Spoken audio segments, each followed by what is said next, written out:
All right, so this is just a follow-on video to the one I made prior about the removal of the oil pan on the 22RE. We are just about ready to install the front timing cover, and I've got the new chain installed. And the big concern on this job is when doing this without removing the head is what are you going to be up against as far as sealing this area here. And you can see it's not ideal. And so fortunately, you want to be real careful with the cleaning and the bending of that. So we're going to have to jam some sealant. We got some good quality fippage right here from Toyota. And we're going to jam it up into the upper corner, the bottom corner, and all around that top surface, and hopes that it seals. So, I've informed my customer that this is an option, and it may leak, it may not. We're going to give it our best shot, and hopefully it works out. We've got the, like I said, we've got the timing chain all installed according to specs, and this is just loosely installed for now because we're going to have to install that upper bolt, the one that's just laying in there in the secret hole. So before we tack on the gaskets all around, we're just gonna, like I said, jam that sealant up in there and get that part kind of set up along the upper part here, set up there, and then we will get to sticking the timing cover on. We've got the timing cover practically prepped, ready to go. Top side, bottom side, everything is freshened up. We've got our bolts laid out here exactly the way they're going to be installed. The oil pump, the water pump coming on next. And on the Toyota form in place gasket, the directions are assemble parts within 15 minutes. Allow 30 to 60 minutes before driving, and hardens to become rubber-like in 15 to 16 hours. So that's what's pretty cool about this Toyota stuff versus, we've got some other options here for sealant. You've got Optimum, Permatex Max Torque gasket maker in high temperature. You've got some silicone rubber, but I think when it comes to, we've got some blue silicone here. When it comes to these things that you definitely don't want leaking when you go to all this effort, this stuff, it hardens rubber-like more than I think most of the silicones do. So, I mean, if you're gonna put the money out for all the parts for this job, you may as well pay the $13, $14 for a proper tube of good sealant, and when it hardens, it's kind of like rubber. So the trickiest kind of starting part here is just gonna be getting these sealed up, installed, fippaged up, and then once that's good, then we'll tackle the head gasket portion, and then hopefully shortly thereafter, within 15 minutes, we will get the timing cover itself installed. All right, guys, here we are. You can see you got the new gasket in the pickup tube. Placed the pickup tube into the pan, situated it in here after lifting the engine up. You can see how high above the engine mounts we are. Valve cover is off, so you can lift it up a fair amount.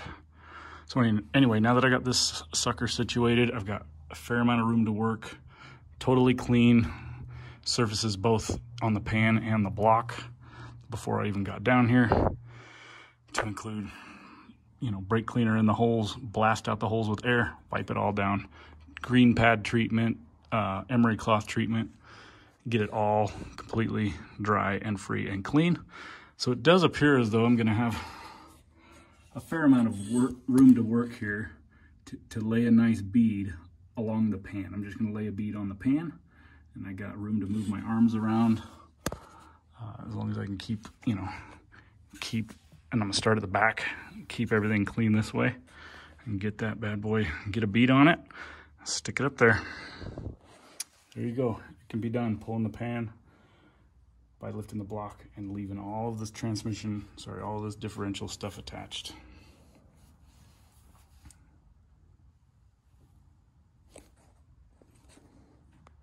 I should mention that rag right there, I had it all cleaned and dried, and it's been sitting here on the motor mounts for several days. So when I lifted it up, it started drizzling oil out of that. So I've got to remember to pull that rag out right before I situate the pan up. But we don't want oil contaminating the seal, so don't leave your rag in there. There you have it. Fippage is installed. I mean, this shit, seriously, it turns into plastic, turns into rubber. You got about 15 minutes at best.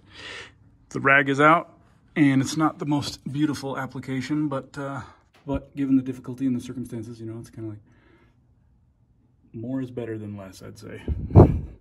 Anyway, here we go. We're gonna stick it.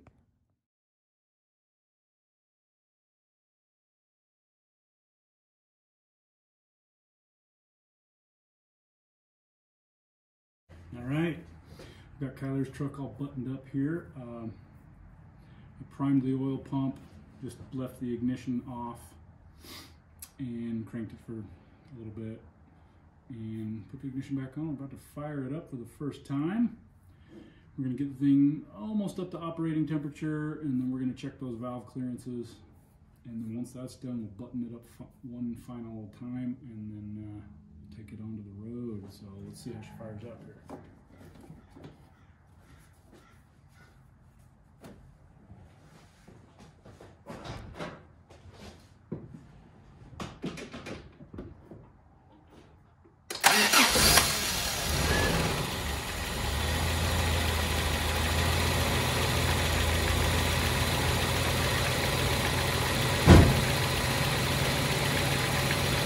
Ta-da!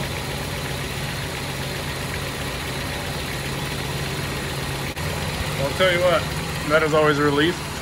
Yeah, I had cranked the crank around to make sure that there was no interference and the timing was correct, but until it actually fires up and runs, you just never know 100% whether or not you got that timing sorted out. But, all right, man, let's get these things adjusted and put this grill back on.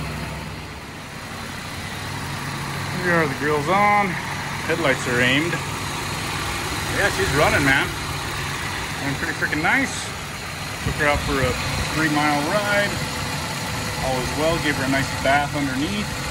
And I'm gonna give her a nice shakedown run all the way back to the house. And then we're gonna do one last valve adjustment here. And then she's ready to go, man. So it's been a good time.